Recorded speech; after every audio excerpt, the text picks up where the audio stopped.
Start करें। चलो, स्वाध्याय 10.1 पहला सवाल, वर्तुल ने कितने स्पर्शक होय?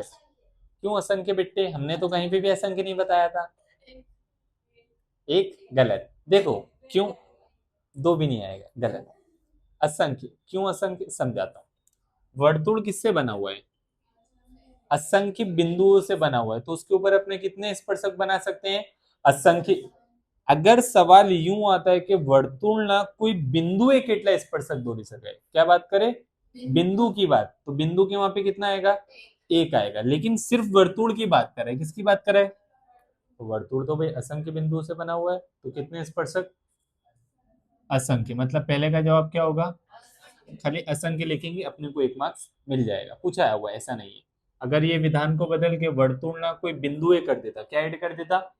बिंदु बोले तो एक स्पर्शक, बिंदु हटा देवे तो असंख्य स्पर्शक, क्योंकि वर्तुल तो असंख्य बिंदु से बना हुआ है, तो असंख्य स्पर्शक बना सकते हैं। फिर है खाली जगह पहला, स्पर्शक वर्तुल ने खाली जगह बिंदु बिंदुओं में छेदे। यानी कि जो स्पर्शक है वो वर्तुल को, ये वर्तुल है, ये स्पर्शक कितने बिंदु में छेद रहे हैं? एक बिंदु में। तो जवाब में कितना आएगा? एक बिंदु में छेदे छे। यानी कि जो स्पर्शक है वो वर्तुल को कितने बिंदु में? एक ही बिंदु में छेदता है।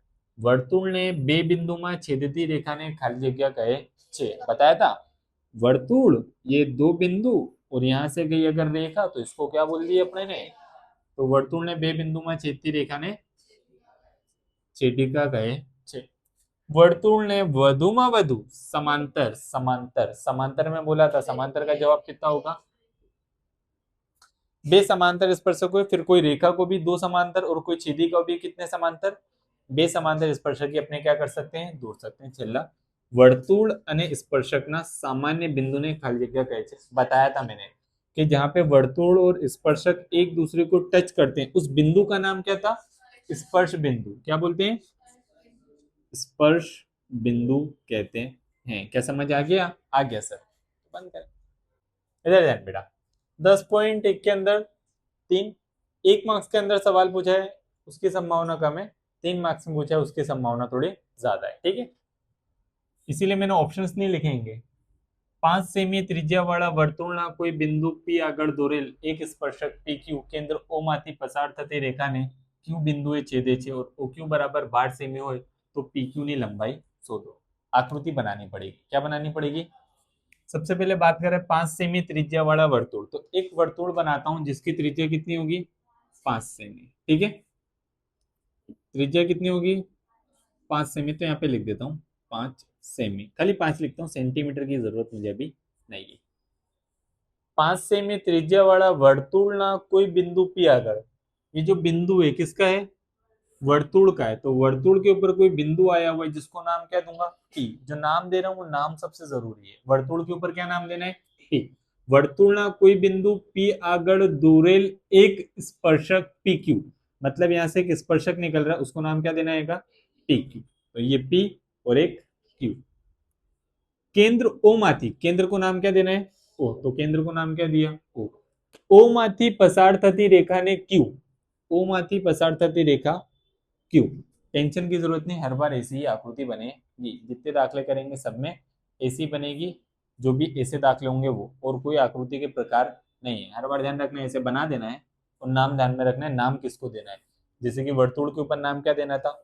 पी, और स्पर्शक का नाम क्या था? P Q. तो पी क्यू आ गया। केंद्र को नाम क्या देना था? तो केंद्र को नाम क्या दे दिए? ओ। नाम सही दोगे तो जवाब कभी गलत नहीं जाएगा, अगर नाम गलत हो गया तो जवाब गलत हो गया तुम्हारा। ठीक है, पसार थती रेखा ने क्यू बिंदु छेदे छे, ओ क्यू बराबर 12। ओ क्यू ये माप कितने का है? 12 का। तो पी क्यू ની लंबाई शोधो। मेरे को क्या ढूंढना है? पी क्यू का माप ढूंढना है। मेरा प्रमेय 10.1 मेरा बोलता है વર્તુળની ત્રિજ્યા તેના સ્પર્શકને શું હોય છે? લંબ હોય છે। શું હોય છે? मतलब कि यहाँ पे क्या बनाएगा? काटकोणा बनाएगा। क्या बनाएगा? मतलब कि ये जो त्रिकोण है काटकोण त्रिकोण है। कौन सा त्रिकोण है? काटकोण त्रिकोण। तो ये जो मैंने बोला ना वो मेरे को लिखना पड़ेगा। अही कोणा P बराबर 90 अंश। कोणा P कितना हो जाएगा? 90 अंश। फिर जब भी कोई काटकोण त्रिकोण होता है और दो बाजुओं का माप दिया हो और तीसरी बाजू का माप ढूंढना हो, तो पाइथागोरस का प्रमेय उसका विधान काम में आएगा। क्या काम में आएगा?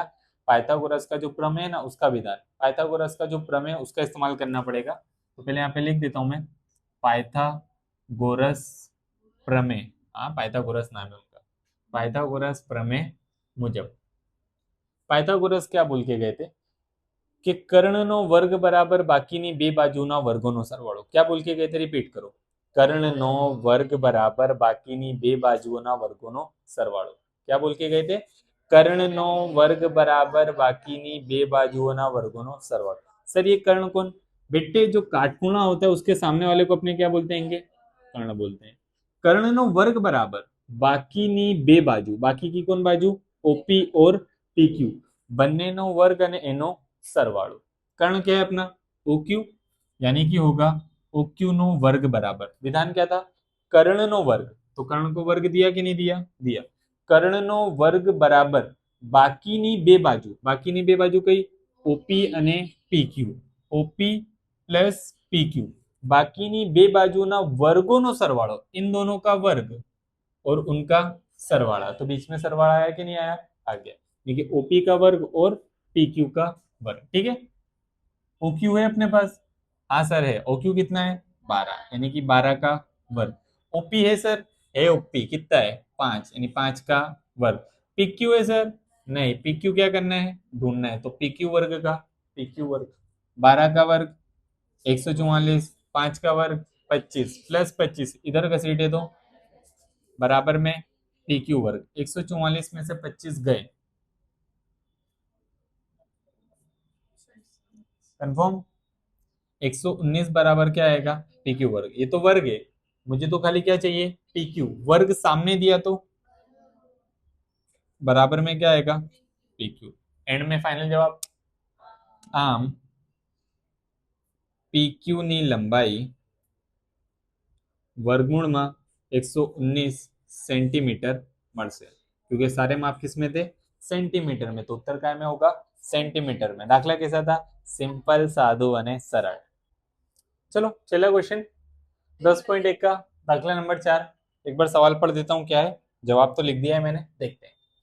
एक वर्तुळ અને આપેલ રેખાને સમાંતર હોય તેવી બે રેખાઓ દોરો, यानी कि क्या करना है, वर्तुळ और आपेल रेखा अपने को बनानी है, और रेखा ने समांतर होवे तेवी बे रेखाओं, अपने को क्या करनी है, वो रेखा को समांतर हो ऐसी दो रेखा और दौड़नी है, जे पैकी एक वर्तुळનો स्पर्शक અને બીજી વર્તુળની છેદિકા हो, जिसमें से एक क्या होना चाहिए, वर्तुळ का स्पर्शक, और दूसरी क्या होना चाहिए, छेदिका होनी चाहिए। तो ये आंसर शुरू हुआ यहाँ से, अही रेखा एल ए आपेल रेखा चाहिए, अपने ने एक रेखा ले ली, नाम क्या दिया, एल। रेखा एल ने समांतर स्पर्शक ए बी, ये जो एल है उसको समांतर स्पर्शक नाम ए बी। रेखा एल ने समांतर छेदिका, एक मेरे को क्या बनाना था, स्पर्शक, और एक क्या बनाना था, छेदिका, ये मेरा स्पर्शक और ये मेरी छेदिका, जिसका नाम क्या आएगा, पीक्यू।